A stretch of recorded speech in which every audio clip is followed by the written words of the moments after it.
هذا رمضان شهر صفاء الروح فيه الإحسان والأنوار تدور هذا رمضان. Now we will start speaking about the dry purification, Tayammum. Section number 9, reasons for dry purification. The author rahimahullah said, the reasons for Tayammum, that is, the matters that make it permissible, are 3. So, what does that mean? We're speaking about the matters that make it permissible for one to have Tayammum. So that is, instead of using water to make wudu or to have the purificatory ghusl, when he is allowed to do the dry purification instead of using water, whether for wudu or for ghusl. Now, these are the reasons that if they happen, he is allowed to do dry purification. We are going to discuss them in this slide. Again, the reasons for tayammum, that is the matters that make it permissible, are 3. The absence of water, even if it cannot be obtained at the normal price for the traveler or other than him. Let's break down this matter by giving an example. So we're speaking about the absence of water. What does that mean? And when would the person be considered that he did not find water? Let's see. If a person is in ritual impurity state, right? And he wants to pray, but there is no water, meaning there is an absence of water. That's the first reason. It means he does not have water, and he did not find water within a close distance. When we say close distance, it has a certain definition. Inshallah, we will come to speak about it later. Or he found the water within the close distance and he wants to buy it, but the water could not be obtained at the normal price. He found it and he was willing to buy it, but it was offered at a very, very high price, way higher than the normal price, right? In this case, as if there is no water. So in this case, he does tayammum. Now, number 2, sickness, whereby using the water harms one. So, in this point, he is mentioning a second reason. Let us say one is burnt, right? And he cannot use water. Then in that case, he can make tayammum instead, right? He is burnt, and if he uses water, he would be severely harmed. Then he wouldn't use water and he would make tayammum instead. That's reason number 2. Reason number 3, needing the water, even though it is present. Like what? Let's continue.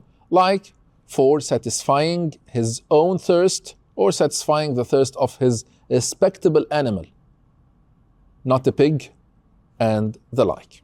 So if one has the water, it is present with him, right? He has it. But he has a little amount of water. That is, it's only enough either to drink, he needs to drink and his respectable animal needs to drink, or he would use it for wudu. It's a little amount of water. In this case, what would he do? In this case, that's the third reason, needing the water, he would use it for what? For drinking. He would drink and he would also give water for his respectable animal, and then he would do tayammum. That is the third reason. And he said respectable animal, not a pig and the like. Respectable animal like what? Like, for example, a horse and a camel. Section number 10, conditions of dry purification. So in this chapter, we are going to learn about the conditions for the validity of tayammum, dry purification. The author rahimahullah said, conditions of dry purification. The conditions of tayammum are 6. That is, number 1, that it is performed with pure soil, not contaminated with filthy, najis substance. So the soil needs to be pure. Pure, we spoke about the tahir. The soil needs to be tahir, pure. Allah Ta'ala said, فَتَيَمَّمُوا صَعِيدًا طَيِّبًا. and not pre-used. What does pre-used mean? That is not a soil that fell from an organ when previously making tayammum. So if someone performs tayammum and collected the soil that fell from his organs, like he used the soil on his face and arms, right? And then what did he do? The soil that fell from his face after using it for tayammum, he collected it in something, a bucket or something, right? This collected soil that is used in a previous tayammum, he's not allowed to use it for a second tayammum, for another tayammum, right? That's the meaning of pre-used. That is not a soil that fell from an organ when previously making tayammum. That is number one. Number two, that it would be unadulterated. That is, not be mixed with powder, flour, or the like, such as ashes. So if you have soil, for example, but it's mixed with ashes, you're not allowed to use it to make tayammum. That is number two. Number three, that it would be performed by 2 strikes for the face and hands. So the tayammum would not be valid if one wipes his face and hands with only 1 strike. So it needs to be with 2 strikes, not 1. So if one, and again, it's not necessary that he would hit the soil. No, even if he puts his hands on the soil, that is fine, okay? And then he needs to do it in 2 strikes. If, for example, he did it in 1 strike, he wiped his face and his arms up and including the elbows with 1 wipe, that is not valid. That is point number 3. Let's move to point number 4. Removing any unexcused filthy najis substance from the body before starting with the tayammum. So if, for example, there is unexempted najasa on his hand, right? He wants to do tayammum, but there is unexempted najasa on his hand, and he has a little amount of water. It would be enough either to make wudu or to remove the najasa. What would he do in this case? He would remove the najasa and then make tayammum. That is the meaning of this point. Number 5, making ijtihad for the prayer direction before performing it. Number 6, that it would be after the setting of the prayer time. Hence, if one makes tayammum for dhuhr, for example, before the setting of its time, then it is not valid. Meaning, if one wants to do tayammum to pray, for example, dhuhr, asr, maghrib, he needs to do the tayammum after the setting in of the prayer time.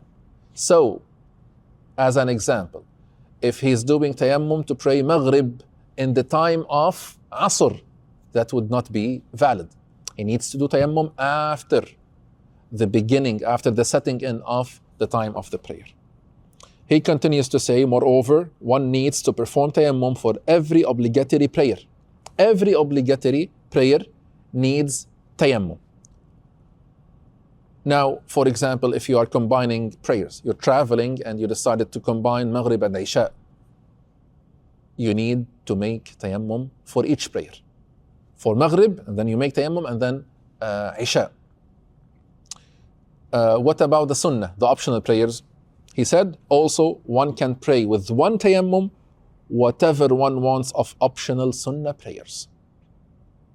So with 1 tayammum, you can pray as much as you want from the optional prayers. But as for the obligatory prayers, no.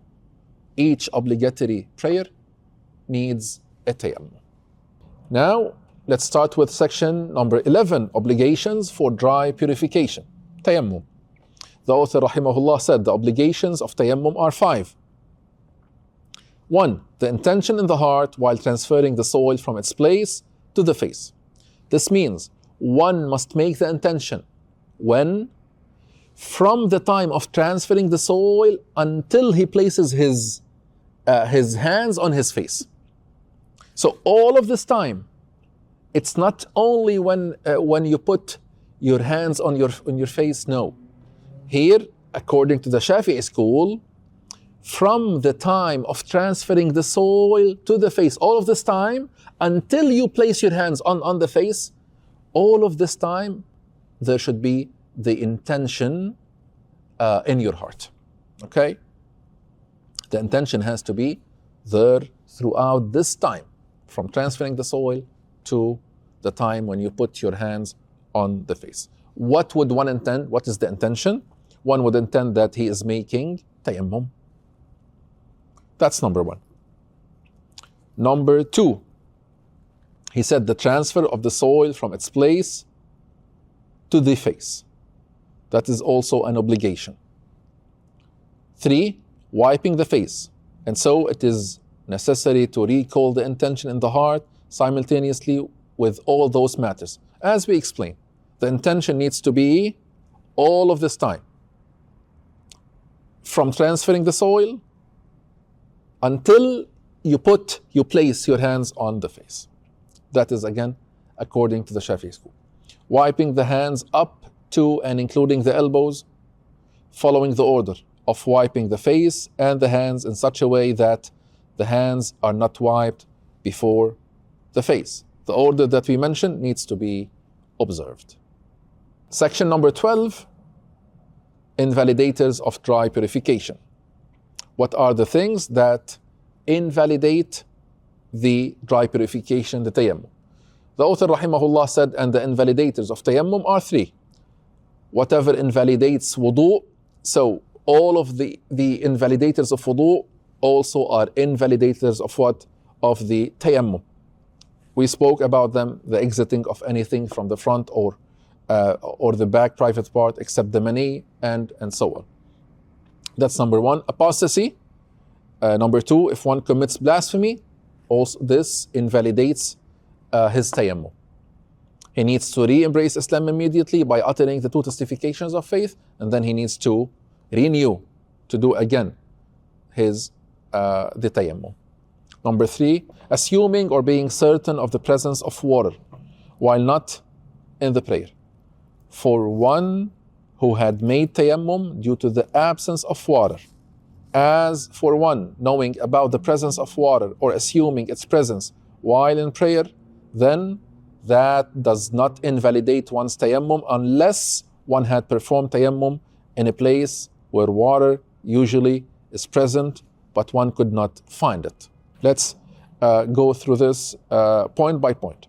Now, a person makes tayammum due to the absence of water, not due to sickness. So, there is difference between these 2 cases. We're speaking about a person who made tayammum due to the absence of water. Because if it were due to sickness, then his tayammum would not invalidate, even if he finds water. So we're not speaking about if he does a tayammum due to sickness. We're speaking about if he did a tayammum due to what? Due to the absence of water. Let's see. A person makes tayammum due to the absence of water. Now, we have two cases. First one, he did it in a place where water is not present usually. Like what? Like a desert, for example. Usually there is no water there. So he did it in that place where water is not present usually. And while in prayer, he became certain of the presence of water. So what would happen here? He has 2 options. He may continue his prayer, but once he finishes his prayer, his tayammum becomes invalid. And he has another option. He may stop, he may cut his prayer, then pray it again with wudu. Okay? That's the first case. Now, still, the second case, which is a person makes tayammum due to the absence of water in a place where water is not present usually, like a desert, and while not in the prayer, now a different case, while not in the prayer, he assumed or he became certain of the presence of water, then in this case, his tayammum is invalidated. Now, the second case, that a person, he made tayammum due to the absence of water in a place where water is present usually, right? That's a different case. Water is present usually, and while in prayer, he assumed or became certain of the presence of water, his tayammum is invalidated. And if this happened while not in prayer, so again, a person made tayammum due to the absence of water in a place where water is present usually, and while not in the prayer, he assumed or became certain of the presence of water, same judgment applies, his tayammum is invalidated. هذا رمضان شهر صفاء الروح فيه الإحسان